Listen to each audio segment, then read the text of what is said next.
virtually none of his writings, a sentence or two here or there, remain. But in a work many centuries later, kind of a gossip book about philosophers, there's three stories about him. And this is really kind of a folk wisdom about astronomy that is remarkably contemporary in terms of thinking about space. It is said that Thales was mesmerized by the heavens and as a result became disoriented, I can appreciate that, and fell into a well. Presumably surviving this, he became wealthy by cornering the olive press market when he was able to predict on the basis of his knowledge of things celestial, the weather, and thus predict a bumper olive crop.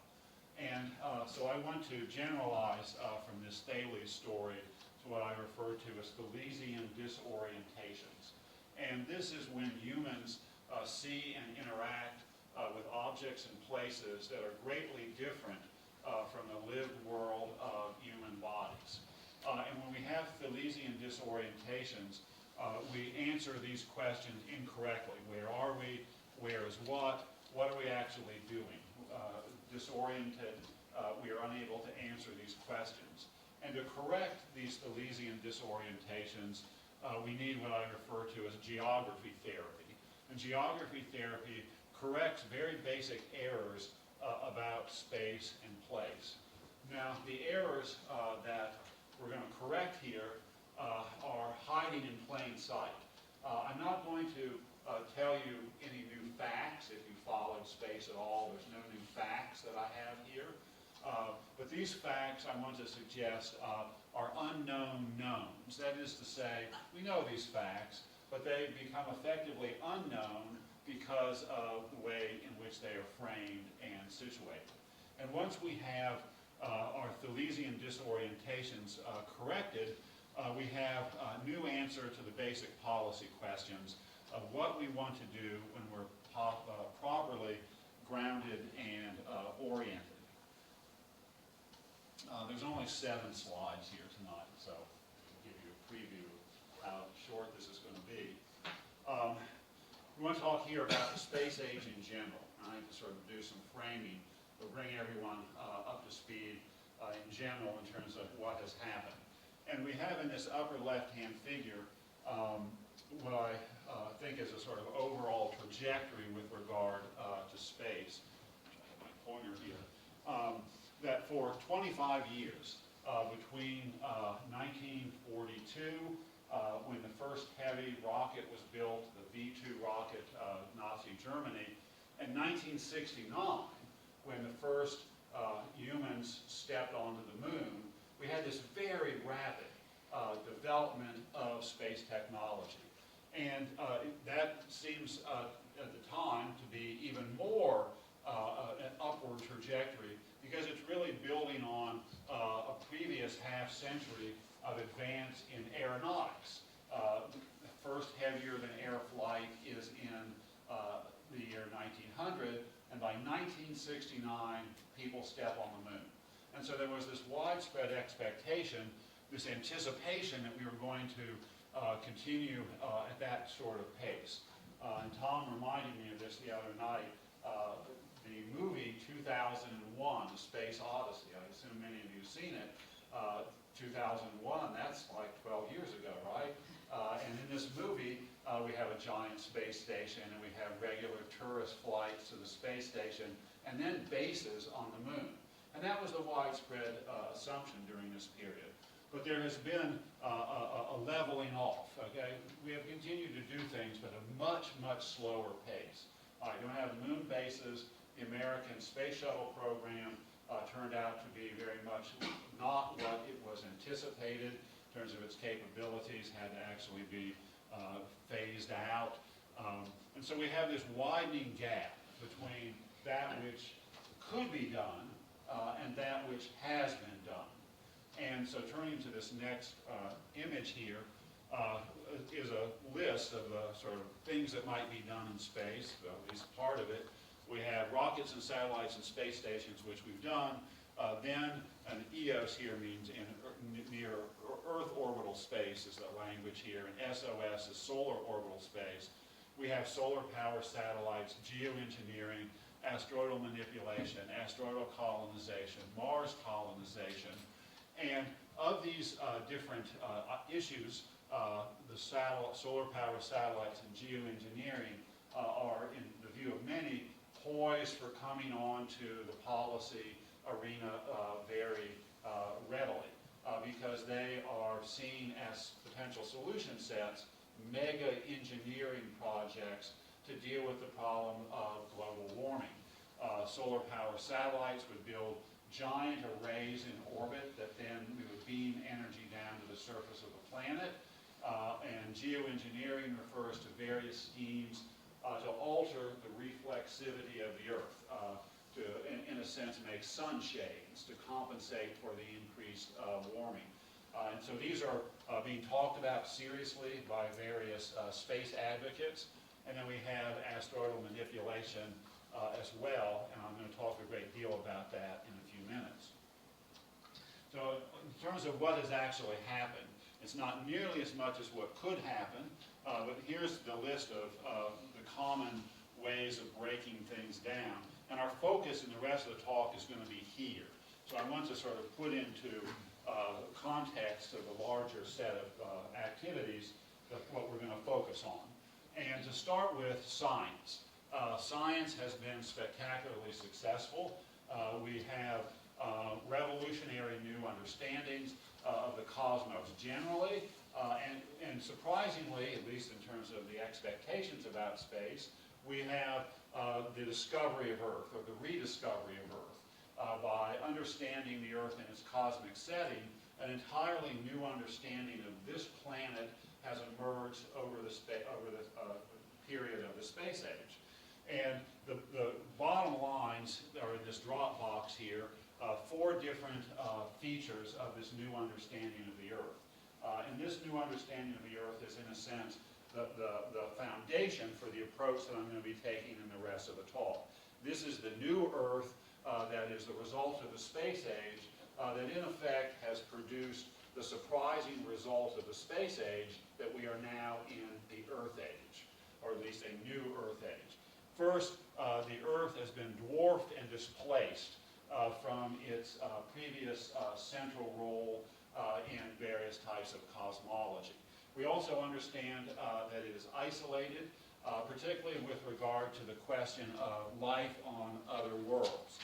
We have, in the 19th century, well into the 20th century, there was this widespread presumption that not just life, or complex life, but intelligent life existed within relatively near cosmic distances. But early years of the 20th century, there was a widespread view that Mars had in the past intelligent technological civilizations. And as late as the mid-1960s, astronomers such as Carl Sagan and others were talking about the Milky Way galaxy containing as many as 10,000 technological civilizations. No one thinks that anymore. The question of life, of course, in the universe generally is still very much open, but the prospect for intelligent life is now understood to be much less than had been before. The third great development of this period is the realization that the Earth itself is an integrated system. And this insight is often associated with the so-called Gaia hypothesis, or hypotheses that were advanced by James Lovelock. James Lovelock is a scientist still alive, very elderly, and he is ranked by many, along with Newton, Darwin, and Einstein, as the greatest scientists. And the basic notion of integrated Earth system is that prior to these Gaia hypotheses, we had the discipline of geology, and then of oceanography, and of atmospheric sciences, and of biology. Now we understand that those different elements, those different, what had seemed to be separate systems, are now parts of one system. No geologist would attempt to give an account of the rocks on the planet, of the lithosphere, without reference to life. Similarly, the atmosphere is unintelligible to science without the contribution of life. Similarly, the oceans. And life itself is understood to have co-evolved with the geophysical systems of the planet. So there's an entirely new image of the Earth. And fourth, we are living in the age where science has laid out before us a wide array of potential catastrophes. We understand the vulnerability of this very, very isolated and displaced, dwarfed place in the new science. Now, the other areas where we've done things, manned activities, humans in space, in terms of the overall situation on the planet, these really amount to symbolic stunts. We all are focused on these utility applications, communication, navigation, and monitoring. These are very valuable, but they don't really register in any sort of significant way within the overall world economy or world situation. And we also have a regime, the Outer Space Treaty, and some ancillary agreements, and these marginally strengthen interstate public order. Now, when we think about the net impact of space, therefore, we're going to have to have a focus on the military. The net impact of space, I'm going to be arguing here, really depends upon how we assess the ways in which the military has exploited space over the course of the space age. Now, we're going to approach the question of the military here. An amazing and very large Thalesian disorientation marks our thinking about space with regard to the military. Now, we ask a very simple question. What are space weapons? Now, we commonly now say space weapons are weapons that are either in orbit or are used against objects in orbit. Now, by that definition of space weapons, ballistic missiles are excluded. Right? But ballistic missiles are inherently space weapons because they rely upon unique features of space, that the fact that it's a vacuum and thus no friction, to do what they uniquely do among weapons, which is go very fast. And so we have this little image here. The atmosphere, the terrestrial Earth, is 25,000 miles in circumference. The atmosphere is very thin at this scale, okay? It's this thin little film of gas. If the Earth were a peach, the atmosphere is the peach fuzz, okay? This thin little film of gas. And a ballistic missile fired from one part of the Earth with a trajectory to another part of the Earth spends the bulk of its flight time in the vacuum of Earth orbital space. And if it was not in the vacuum of Earth orbital space, it could not possibly go the 10,000 miles or so per hour that a ballistic missile goes. Right? So it depends upon these unique features of space to do what they uniquely do. So if we recognize that ballistic missiles are space weapons, okay, and I call this a recognition rather than an argument because it's clear, I'm not giving you any unknowns with regard to fact, this is a known, but it's unknown in terms of how it gets registered here. We recognize ballistic missiles as space weapons. The entire landscape of space activities and their impacts and of nuclear weapons arms control looks radically different than what we conventionally think. Now, why is this the case? Well, we think about the superpower arms race in the course of the Cold War, and of course the Cuban Missile Crisis was the most dangerous moment in human history because we came very close to a general nuclear war. And it was the Cuban Missile Crisis. Right? It was triggered by the United States placing the intermediate range missile, the Jupiter, in Turkey, and the Soviet Union responding by placing intermediate range ballistic missiles in Cuba. And the reason why this was so unsettling was because the flight times of these missiles from Cuba to Washington, from Turkey to Moscow, would be under 10 minutes. So your first alert, your first warning that you were under attack would be the elimination of your capital. Right? So it was this speed, right, these missiles that gave this crisis a very alarming character. Now, if we think about ballistic missiles, we recognize ballistic missiles are space weapons, then we would have to recognize that our largest space program is something that we do not even commonly recognize as being a space program. The largest space program is the nuclear weapons transportation system that we have built. If you add up all of the ballistic missiles, these are heavy rockets, right, that have been built, the capacities of these in terms of launch weight exceeds the launch capacity of all of the other rockets that have been built.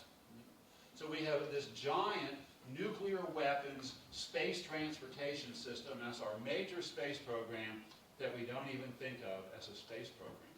A Thalesian disorientation.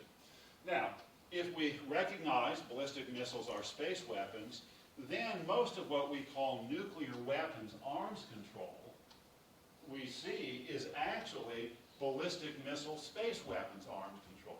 We have never regulated through treaties nuclear weapons per se. What we have done is we have regulated delivery vehicles, so-called. And the most important delivery vehicles that sit at the center of the arms control project is actually implemented is the reduction in the inventory of ballistic missiles. So most of nuclear arms control is actually ballistic missile space weapons arms control. Right? So both what we've done in space and the whole nuclear landscape looks radically different when we correct this Thalesian disorientation. So the biggest negative impact of space is the increased risk of nuclear war that was produced by the acceleration of nuclear delivery produced by space weapons / ballistic missile. Right? Now, how big is this negative impact? Well, as I mentioned earlier, the Cuban Missile Crisis has been aptly called the most dangerous moment in human history. And at the end of it, John Kennedy, the President, of course, of the United States at the time, said he thought that the prospects of having a war were 50%, right, even odds. Now, we later learned that the Soviet Union had a whole class of tactical weapons, that they had delegated the authority to use these tactical weapons to their commanders in Cuba. Actually, Tom Bierstecker, when he was at the Watson Institute, led an effort that helped produce this knowledge, where we had meetings after the end of the Cold War that brought these principles together. And had the United States bombed or invaded, as many were advocating, the Soviet Union would have responded with the use of these tactical weapons against American capital vessels, thus likely triggering a nuclear war. And I might also add, to continue to sort of remind us of what was at stake at this point, is that the American targeting plan in the early 1960s was very simple. It was yes or no. And the yes part of the plan was not just the Soviet Union, but was also Eastern Europe and China. We would have dropped vast quantities of megatons upon much of the planet.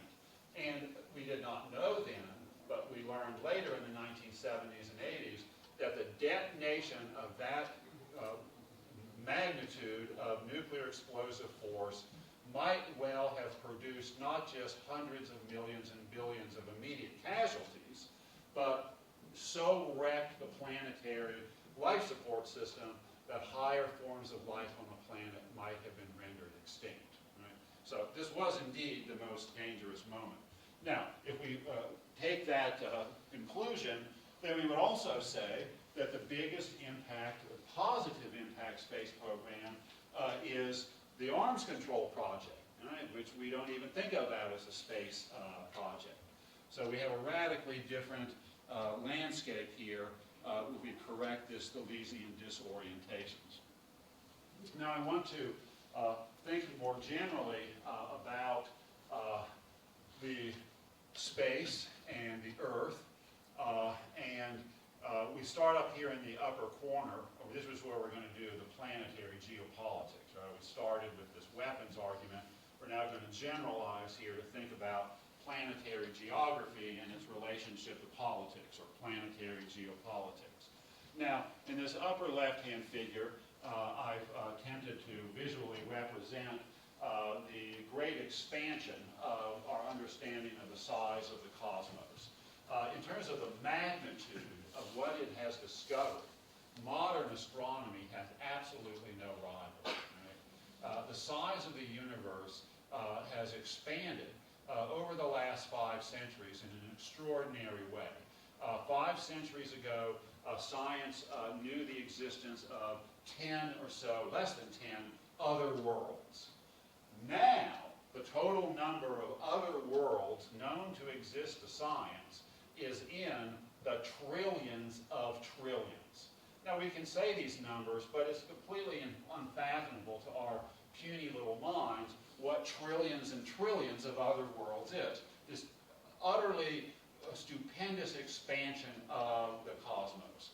Now, in terms of our Thales story, that is likely among astronomers to produce some serious disorientations. If Thales fell into a well with just looking at the little bit of it that he was looking at, our potential for disorientation among the astronomers is vastly larger.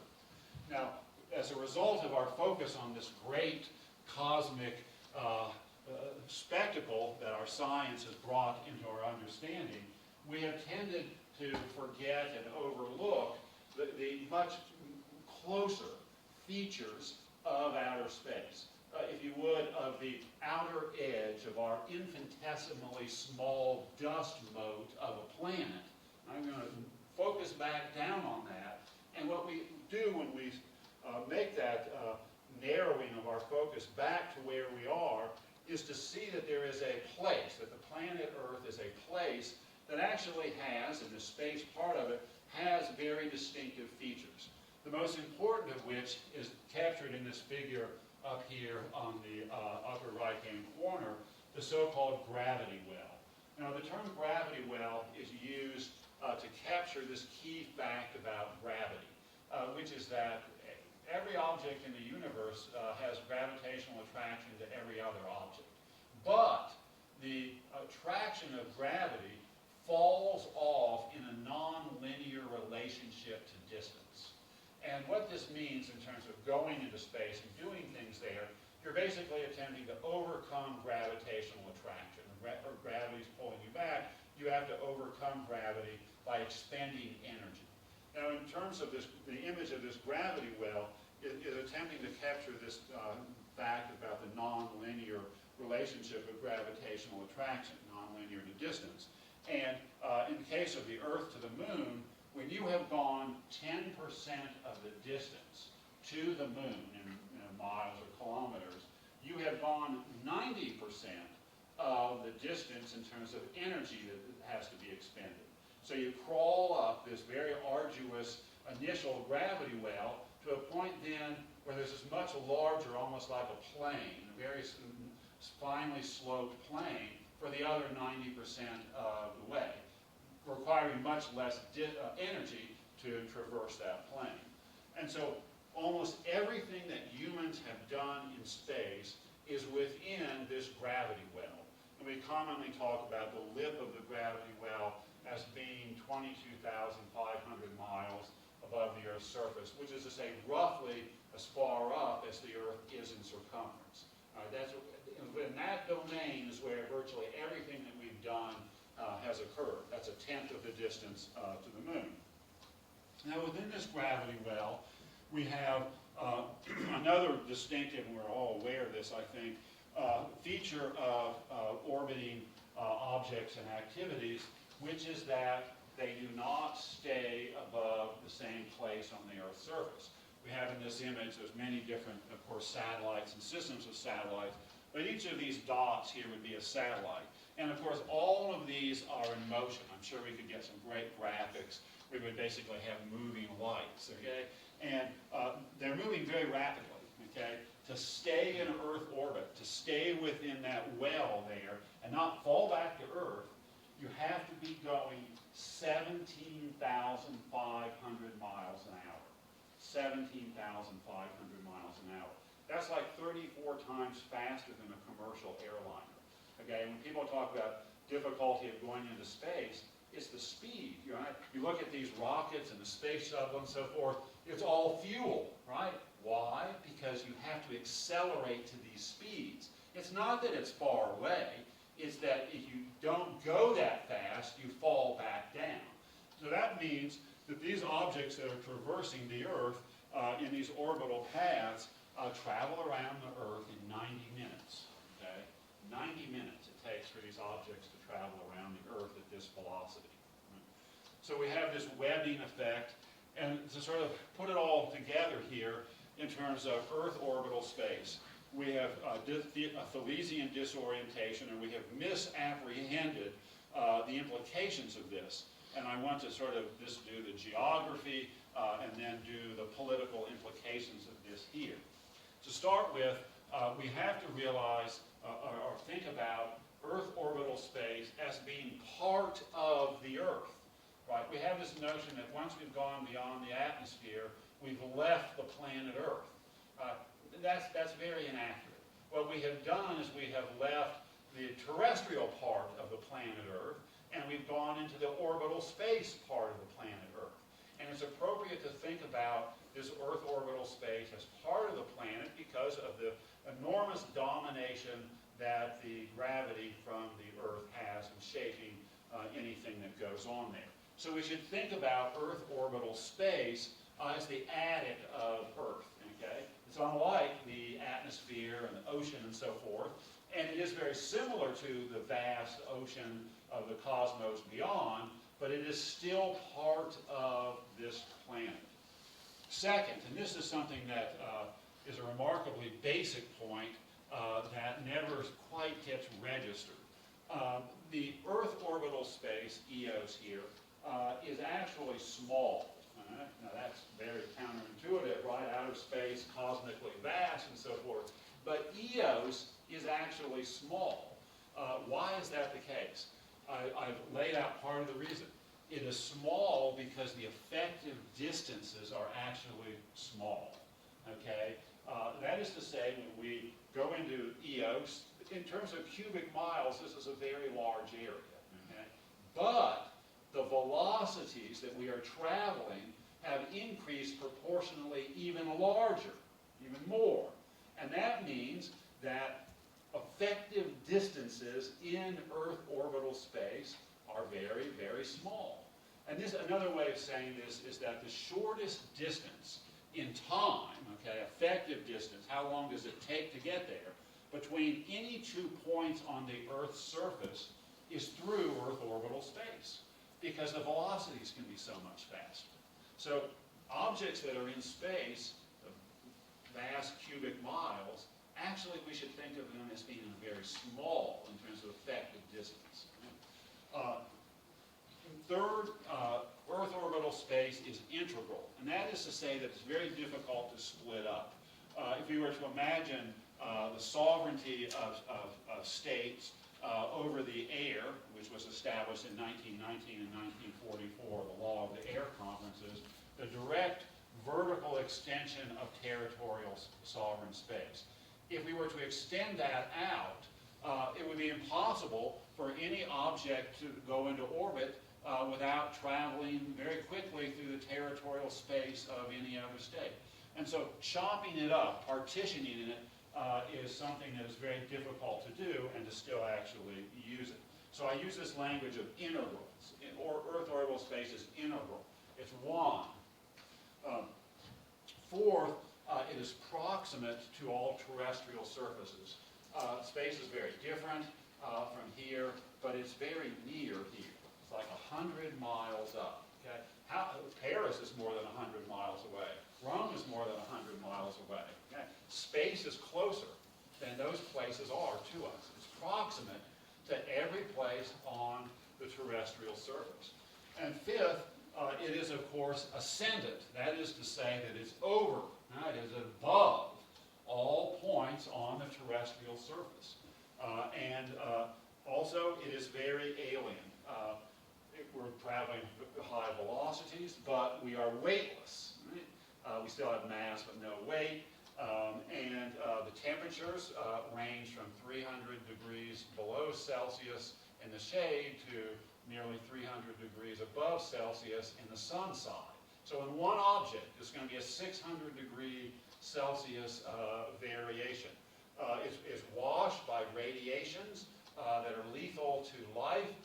There's no air, and if humans are exposed to it, humans will die within 2 or 3 minutes. It's a very alien environment from what we're accustomed to. It is also invisible, and this is something that we overlook. And imagine if satellites, like in this image over here, if satellites had contrails. You know, we have an airplane that flies across the sky, and it leaves behind that contrail. Right? Let us imagine that satellites had contrails, and that these satellites' contrails were luminous, that we could actually see them at night. This is not the case, but if they did have contrails that were luminous, we would look up at the night sky and see this webbing. Right? There would be this intricate webbing of objects that are now invisible to us, that are very near, that basically have webbed the planet. Right? It is invisible. Now, what are the implications of this? These are facts, okay? This is the geography of the geopolitics part of it. The implications are, first, that weaponization will be acceleration. If you're going to have weapons in space, what you're basically doing is accelerating your weapons. Next, because it is small and integral, it is prone to crowding and degradation. Crowding and degradation. It's not a question of do both and doing activities in space. It's a question of either or. We have an increasing debris belt around the Earth of satellites and pieces of satellites that travel at very high velocities, and because they're traveling so fast, if they collide, it's very destructive. So it is prone to crowding and degradation. And there are now actually more defunct satellites in orbit than there are operating satellites in orbit. So we think about space as the future, but space is heading towards Detroit. It's not Detroit yet, okay? This is an industrial past. Industrial ruins is a significant part of what space now is. Third, it is one regime or none. Right? This is to say the point about integrality. Very difficult to have multiple regimes. We'll either have one or none. Next, because space is proximate and ascendant, it produces activities there, produce an acute security dilemma. No state that attempts to sustain its sovereignty through military force can sit idly by and have the prospect of other states effectively controlling Earth orbital space, right? Because it's so near, right? And it's above. And this is why, when the space age began, both the United States and the Soviet Union were so very focused on making sure that the other did not gain military dominance. Acute security dilemma is produced by this geography. And because it is very alien and because it is invisible, it is prone to Thalesian disorientations, displacements, misunderstanding of where things actually are.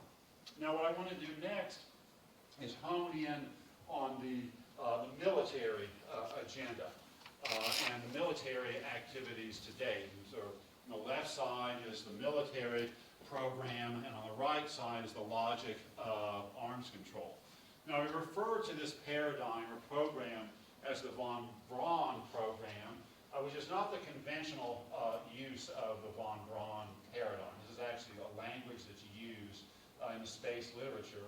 And what it's commonly used to refer to is the idea that we would first build a space station, and then we would have a base on the moon, and then we would go to Mars. It's this manned civil space progression.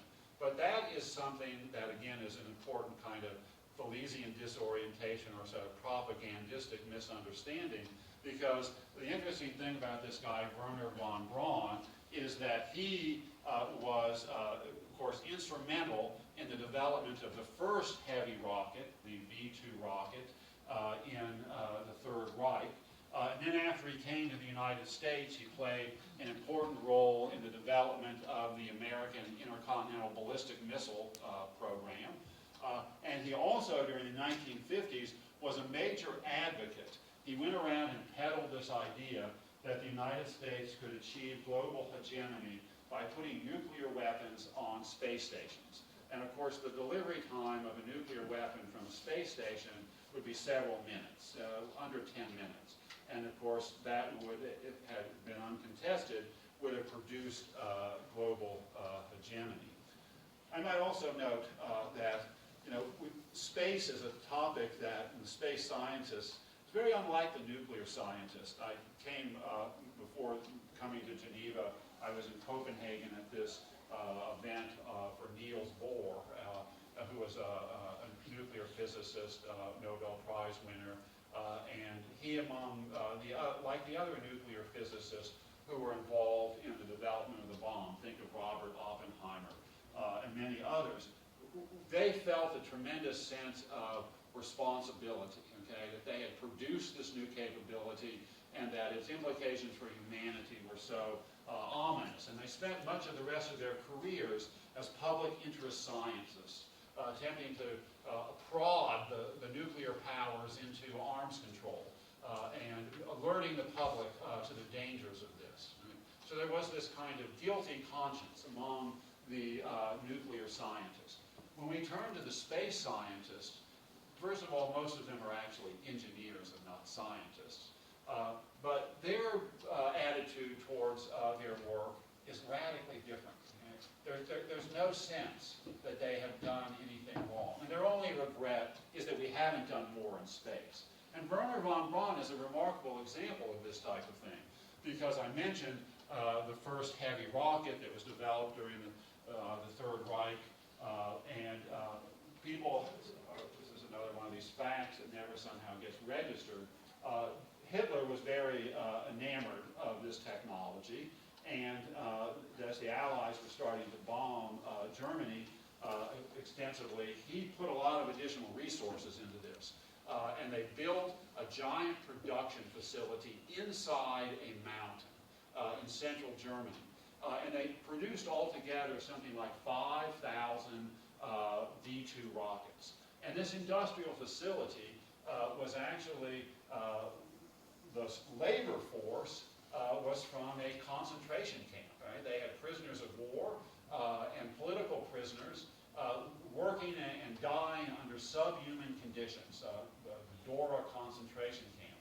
More people were killed in the Dora concentration camp labor activities in the production facility than were killed by the V-2 rocket. And Wernher von Braun was there. He was an SS officer. Okay? Now, if he suddenly had guilty conscience, he undoubtedly would have been shot too.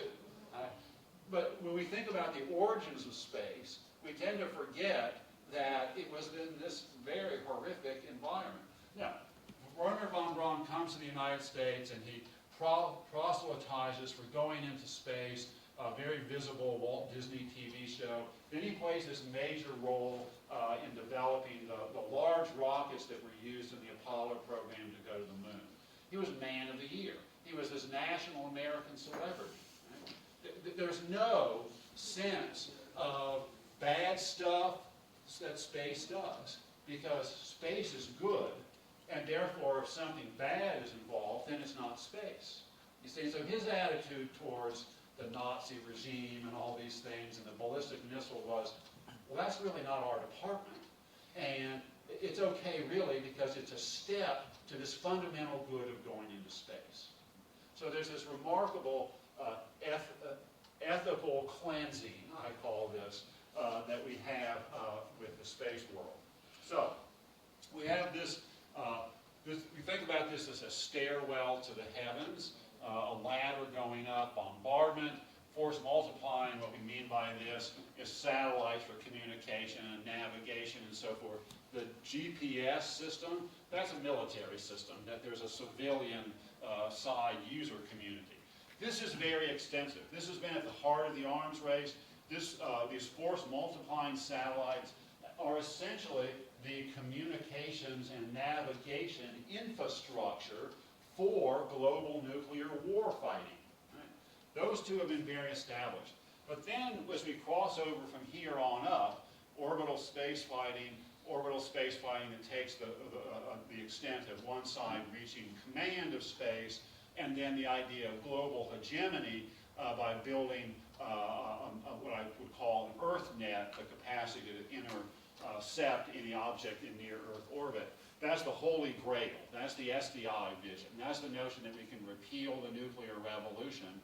And in doing so, one state, whichever state built such a system, would dominate the planet. This is the upper ends of this stairwell to the heaven. Negligible, none. Okay, it stopped.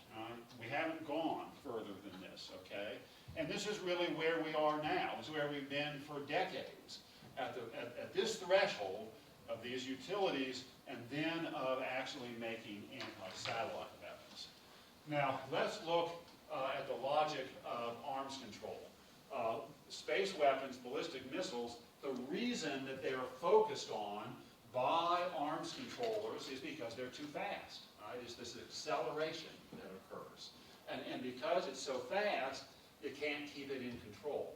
That sits at the logic of the case for arms control generally. Now, if we have orbital weapons, that's going to produce further acceleration. Right?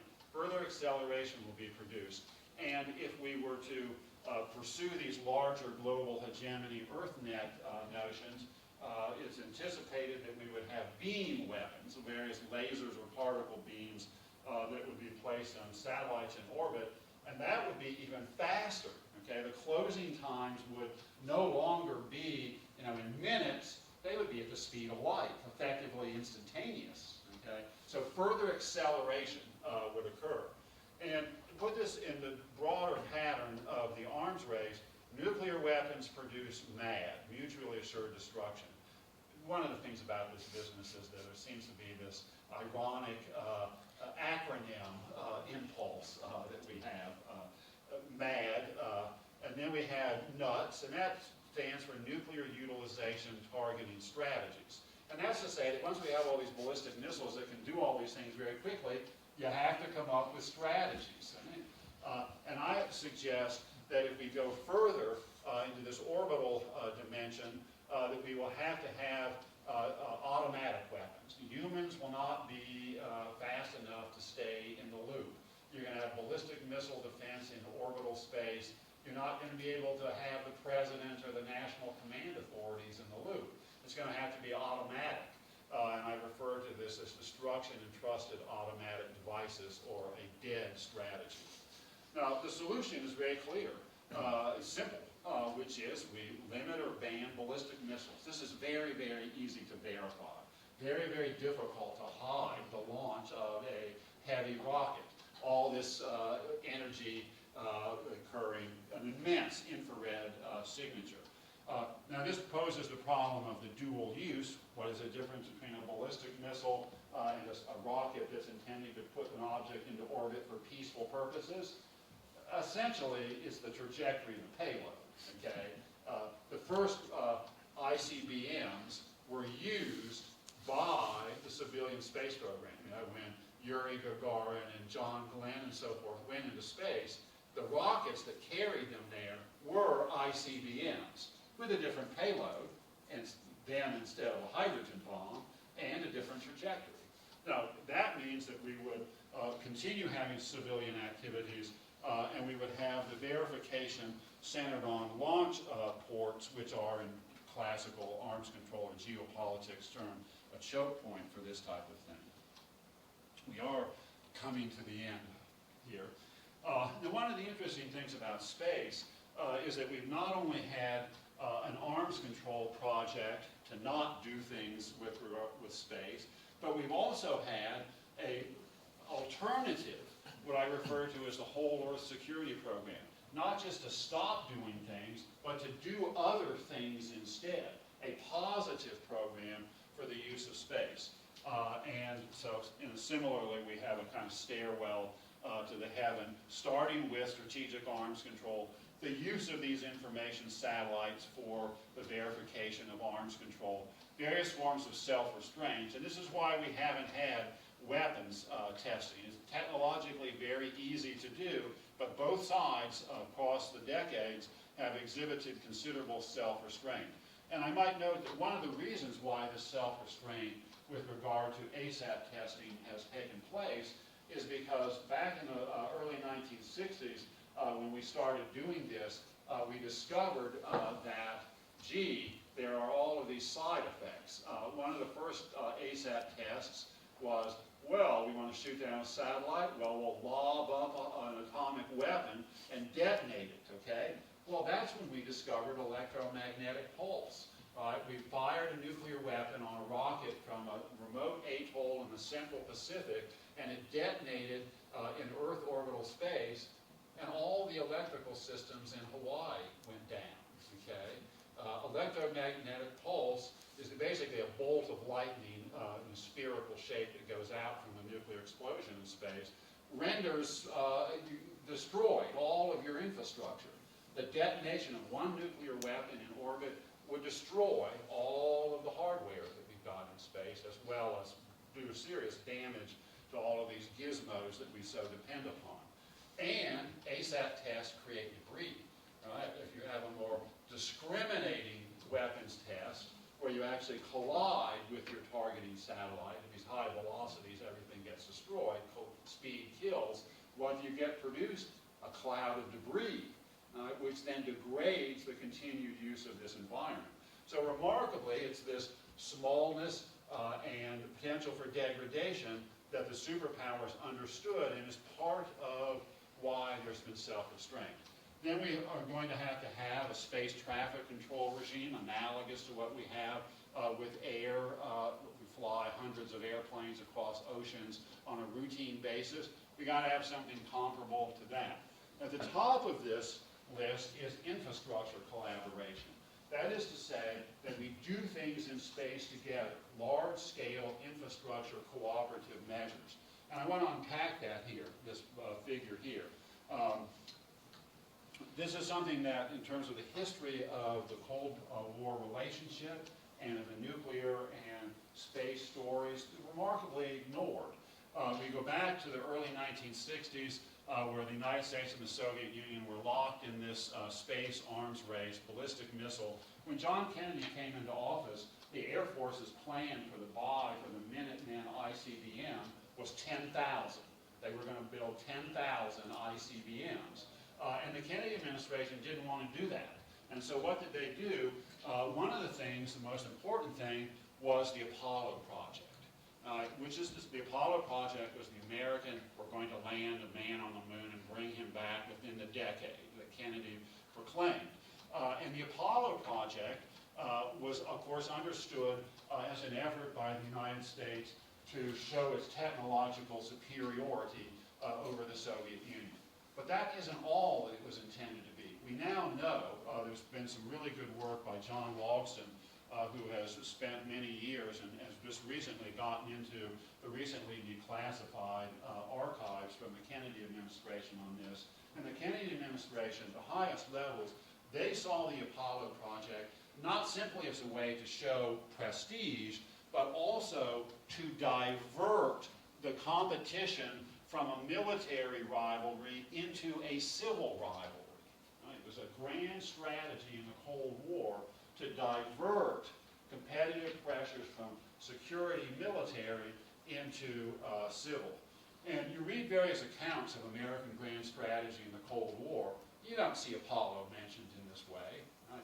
This is a fairly large lacuna because the Apollo project cost as much as the interstate highway system. This was an immense expenditure of effort that had that strategic logic underlying it. Now, the next step in this path here would be that we would have civil cooperation as opposed to civil competition. And this is something that the Kennedy administration actually, at the level of declarative policy, said, and of course people discounted it. They thought that they hoped that that could actually occur. It did finally occur. In the latter years of the Cold War, a great many people, including myself, talked about international cooperation with regard to the space station. And the International Space Station, which is up there right now, the total cost of which is $100 billion over its life. This is a major ticket item.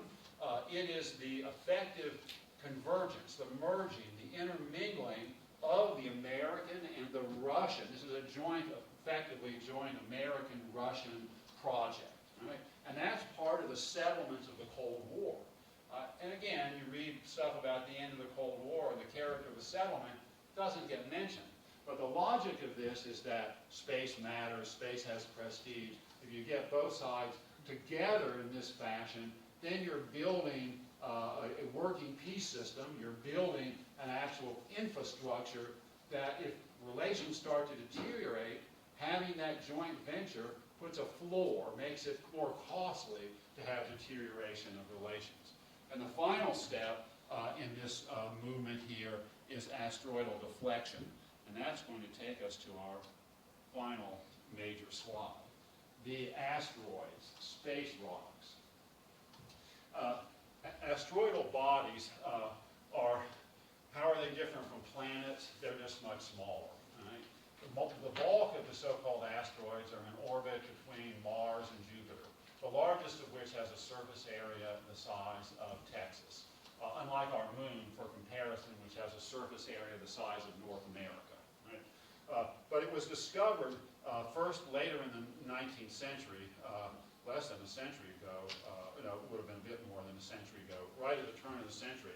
Some of these asteroids are what are called near-Earth objects. And that is to say that they have these orbits that take them across the path of the Earth's orbit. Okay? That they're not in the typical circular orbits, but instead cross the orbits of the planetary bodies. And sometimes these objects collide with the Earth and other planets. We have here in the second image there the artist's conception of what happened 65 million years ago when an object roughly the size of Manhattan Island collided with the Earth.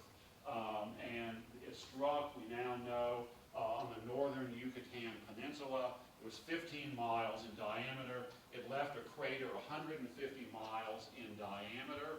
And the consequences of that impact were to destroy, to kill 90% of the organisms on the planet and to render extinct something on the order of 2/3 of the species then existing. Right? A cataclysm for life on the planet. Right? Now, the good news is that the larger collisions are less frequent, but smaller ones can still do significant damage. And I want to focus on this final right-hand corner here, Tunguska. This is the name of a place in remote Siberia where in 1908 an object that was probably 70 meters in diameter struck the Earth, and there was a giant explosion. And you can see the surface area here where all of the trees were knocked down and scorched. They were basically burnt, charred remnants of this whole area of a forest. Now, by way of comparison, you see New York City or Washington, right, the sort of the central damage area. Now, there are 300,000 Tunguska-sized near-Earth objects. 300,000 objects the size of the Tunguska object that cross the Earth's orbit. And of these, we have actually detected and mapped the trajectories of only several hundred. Right? Now, how frequently is this going to occur? Well, this is subject to considerable dispute. I mean, the good news, of course, is that the big ones are very infrequent. This is the KT impact. This refers to the Cretaceous-Tertiary divide, which was created by the object that struck the Yucatan at Chicxulub, the Mexican fishing village that sits right in the middle of where the crater was. That's less frequent.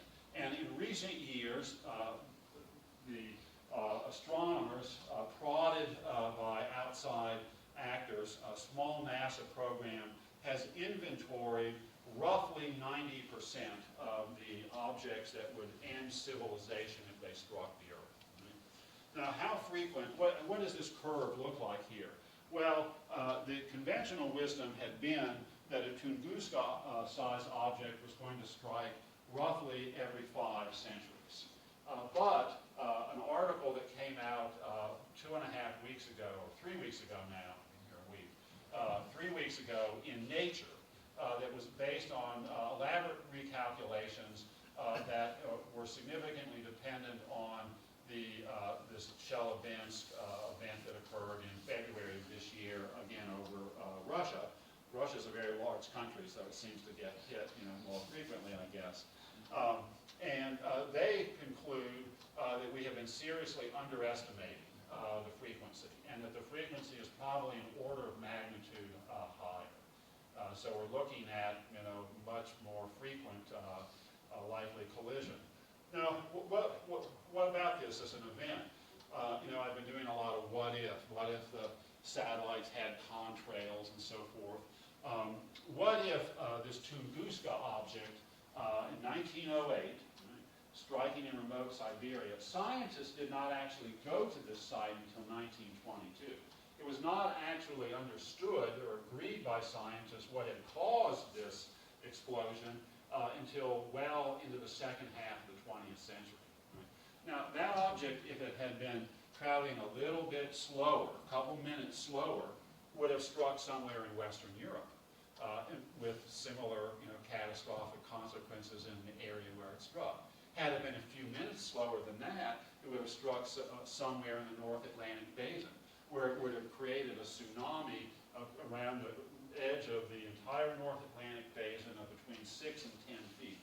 Now, if either of those events had occurred in 1908, it strikes me that the 20th century might well have been very, very different. Okay? Would World War I have occurred?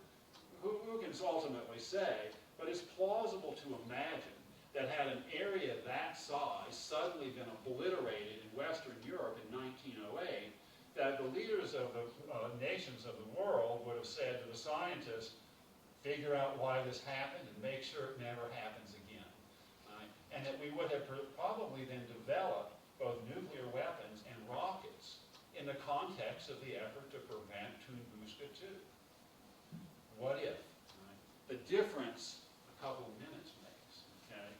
Now, so let's think about the sort of overall conclusion here with regard to asteroids.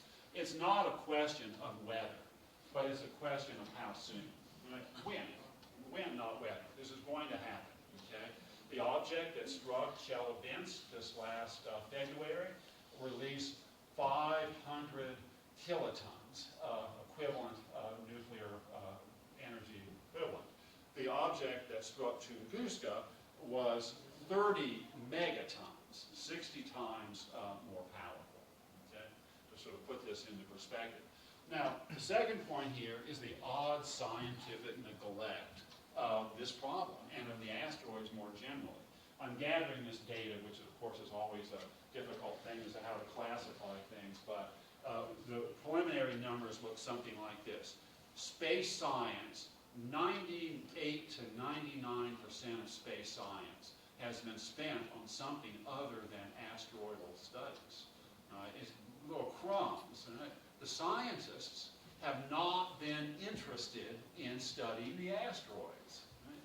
Now, partly that's because there's no first-order Nobel Prize winning fundamental scientific question that is at stake in understanding the asteroids. Right? But there's obviously a practical issue that's involved in studying the asteroids.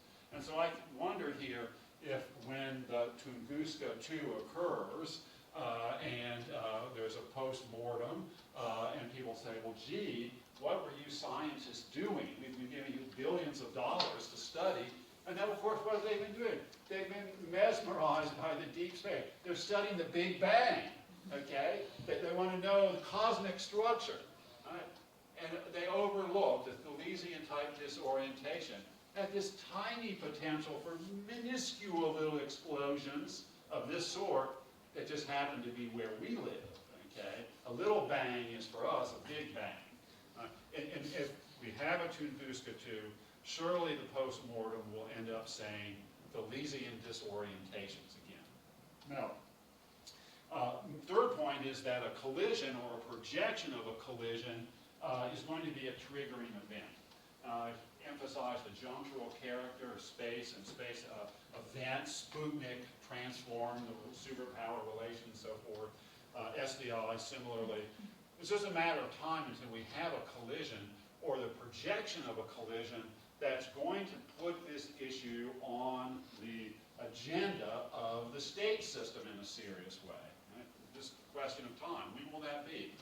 Now, why do we care about this? Well, aside from we might get blown up, all right, any individual's prospects for dying from this is not that great, but this is really where the interesting military political part starts to emerge. What happens if we detect one of these objects that's going to strike the Earth? Well, we deflect its orbit. Now, there's lots of different ways this can be done. This is not that difficult to do. We haven't done it.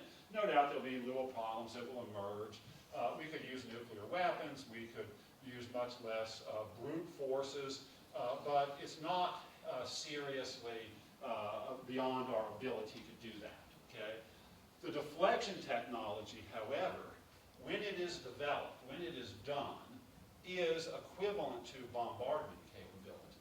What's the difference between deflecting an object that's going to strike the Earth from deflecting an object that's not going to strike the Earth to strike the Earth? It's just a matter of the angle. It's just a matter of the trajectory. Okay? The technology is identical. Now, that is to say that once this deflection technology has actually been demonstrated, we will also have demonstrated an immense bombardment capability. Remember these 300,000 Tunguska-sized objects that cross the Earth's orbit? The total potential energy that could be released by those if striking the Earth is larger than all the energy in the nuclear arsenals. Once we have tapped into deflection technology, we have tapped into another immense reservoir of natural energies that can be used for military purposes. Now, the earlier debate on this, Edward Teller, fearing the drawdown of the Cold War and nuclear weapons are not so important anymore, said, let's maintain nuclear weapons in order to prevent the killer asteroid from striking the Earth. And in response to that, Carl Sagan and Steve Ostro, who was at the time a student of Sagan's, now an independent reputation astronomer in his own right, laid out why this was a bad idea. And they made the claim that the development of the deflection technology would actually increase the probability that there would be a collision. Right? There's a natural rate, which there's going to be collision, and they argue that as long as we have the interstate system, which is in rivalrous relationship, the development of the technology is likely to increase the probability of collision above the natural rate. So they say don't do it until we have comprehensive peace on Earth or world government. The reality is that we're going, in all likelihood, because of these triggering events, to develop this deflection technology. Another part of this, and putting all these pieces together here, is that we have a substantial body of space expansionist, space advocate thought, which says we want to exploit the asteroids. Any large-scale development of space is going to hinge upon the use of asteroidal material for building things. Right? And the asteroids are appealing because it is accessible mass. You don't have to drag stuff up the gravity well. It's out there on this wide plane with tiny gravity wells for these objects. And so all of these schemes for asteroidal development presuppose that we're going to be able to manipulate them, right, in their various orbits. And I might note that the commercial sector is heading in this direction. A U.S. corporation called Space Resources, Inc. was established a couple of years ago by space enthusiasts with very deep pockets. Two of the founders were Alan, one of the co-founders of Microsoft, and James Cameron. The collective wealth of the founding members of Space Resources Inc. is $50 billion. They have a business plan which starts by monitoring, and then are going to go and detect, and they're going to, on the basis of spectrographic analysis, be able to tell whether there's metals. And some of these are expected to have significant quantities of platinum. Part B of the business plan is they're going to go and they're going to bring these objects into near-Earth orbit and exploit the resources. So we're moving towards the moment where we're going to have the deflection technology, diversion technology actually tested, whether in a civilian or in the Save the Earth mode. Now, also we might note here that the asteroidal exploitation of the sort that we've just envisioned by advocates of space expansion is going to end a big part of the outer space regime. The outer space regime prohibits states from extending sovereignty to bodies in space. That's not going to be applicable, and the advocates of doing this say, well, we're going to have to abandon that part of the regime, the non-appropriation regime. So what is the solution set here? I think it's actually extremely simple, and it completes that figure on the last slide. We're going to have security cooperation done, and that would be that we agree to do together, right? That we're going to survey and we're going to actually develop the diversion technology together, but simultaneously agree that no one will ever do it alone, right? That it would always be an international consortium. So we're going to finish here. The overall conception of what space means is commonly represented here, that we've had this narrowing because of interdependence and interaction from what I call archipelago Earth to the intense interdependence and interaction of planetary Earth, and that we commonly think of space as a frontier, right? That it's going to be this opening where Earth has gotten claustrophobically small, space is vast, we'll start going into space. It's the high frontier. We're going to reestablish the possibility of a frontier expansion. That is fundamentally flawed because the Earth orbital space is actually smaller than the other global commons in terms of their effective distance, subject to various vulnerabilities. And because of the logics that I've laid out, insofar as we have military competition in this Earth orbital space, the vulnerabilities that already characterize planetary Earth are going to be exacerbated. The sky is the limit, is the fundamental bottom line, and insofar as we do not do the right things in space, we have, and we haven't been because of ballistic missiles, insofar as we haven't been, we're going to intensify the vulnerabilities that mark our planetary Earth situation. The end. All right. We normally have a discussant.